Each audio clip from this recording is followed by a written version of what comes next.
Your Honor, I'd just like to put some things on the record regarding Mr. Copeland. As we stated earlier, Mr. Copeland has... I don't want to interrupt you. Your Honor, I'm just telling the court I am not accepting the proffer. Your Honor, if I may... Okay, but counsel gets the proffer, Mr. Steele. I can accept that. So could you sit down at that time, sir? Sit down. Okay, thank you, sir. All right, Ms. Love, you can complete your proffer at this point. Your Honor, yes.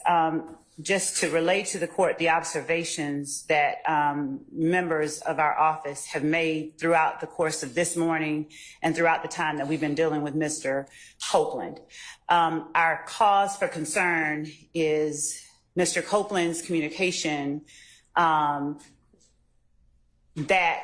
he is going to us, that he is going to speak, that he is going to speak on the stand, that he is going to testify, and watching what happens when Mr. Copeland gets on the stand. Mr. Copeland did not want to have to be taken into custody. The court gave him the opportunity to have present in court with him someone who is supposed to be representing his best interests. What we have seen is communication, both verbal and nonverbal, between Mr. Copeland's supposed counsel and counsel for defendants.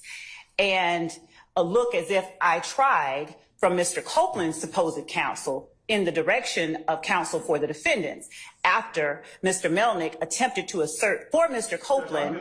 May I finish? Let her finish, Mr. Melnick. Please sit down and I'll let you start. Okay? All right. Thank you, sir.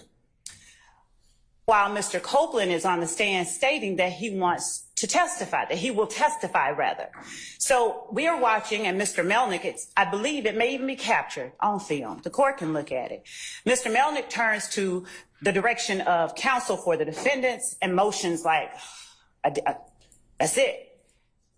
Then, upon information and belief, as we are standing out waiting for the jury to come in, Mr. Copeland requests to speak with counsel for the state, but Mr. Melnick keeps walking in.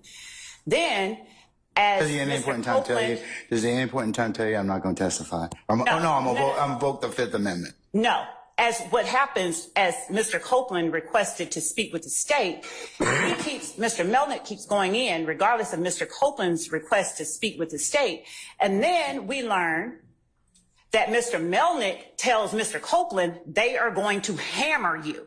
So Ms. Hilton comes back in and asks me, had I spoken with Mr. Melnick? Had I told him that we are going to hammer Mr. Copeland? The state had not made any such communication with anybody. So what we are seeing, we believe, is tampering with witnesses, this particular witness on the part of people who are not the state. So we are concerned. I don't know that Mr. Copeland's interest is being represented when that interest may not be in alignment with the people that Mr. Melnick is communicating with on breaks, and after Mr. Copeland has communicated to this court, he will testify. So watching the goings on as Mr. Copeland is not on the stand, it has been publicized, it has been hyped up that Mr. Copeland is the next witness. Mr. Copeland is the witness. And then Mr. Copeland, he's been nothing but cordial.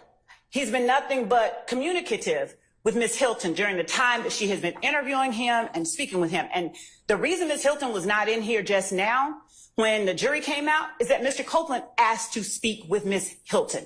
But Mr. Melnick kept going back in there and going back in there and going back in there. And the reason that we have a problem with this is that Mr. Copeland is not facing any charges. For Mr. Melnick to suggest or say to him that we're going to hammer him, it causes us to call into question whose interests he's representing.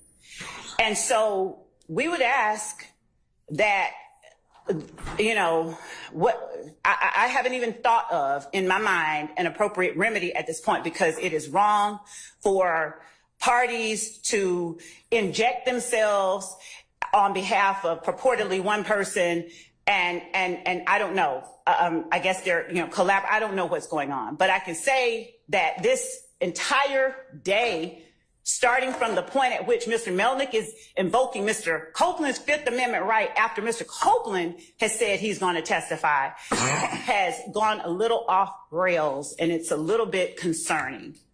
So, Your Honor, as to this motion for a mistrial, we would argue that it's caused by actions on the part of people other than the state, that Mr. Copeland got here and said what he did. So we will continue to speak with Mr. Copeland because Mr. Copeland doesn't have any charges that are open. If he asks to speak with us, which he has, we'll go and speak with him. And I'm not even certain what is going on behind me with respect to persons who are purporting to represent the best interest of Mr. Copeland. But it would appear to me that Mr. Copeland's best interest would be served by Mr. Copeland not being inside the Fulton County Jail. But that's just my opinion. So, Your Honor, I would ask that the court deny the motion for a mistrial at the very least. And if it goes any further, find that actions by people other than the state have led to us being where we are. Because Mr. Copeland was at the point right before lunch of agreeing to testify. That is the reason we were ready to get started right before lunch. Because now he's been told he's going to be hammered by his attorney, I guess. He told him that, I guess, the state's going to hammer him. I don't even know what. But Ms. Hilton has gone over the questions that she has for Mr. Copeland. She has spoken with him about it. They have been speaking cordially with one another. And this idea that somehow someone is entitled to a mistrial as a result of this action on the part of Mr. Copeland is a farce under these circumstances. We'd ask that the court deny the motion. All right. I'm going to deny the motion for mistrial. Mr. Steele, at this point in time, I'll note that you've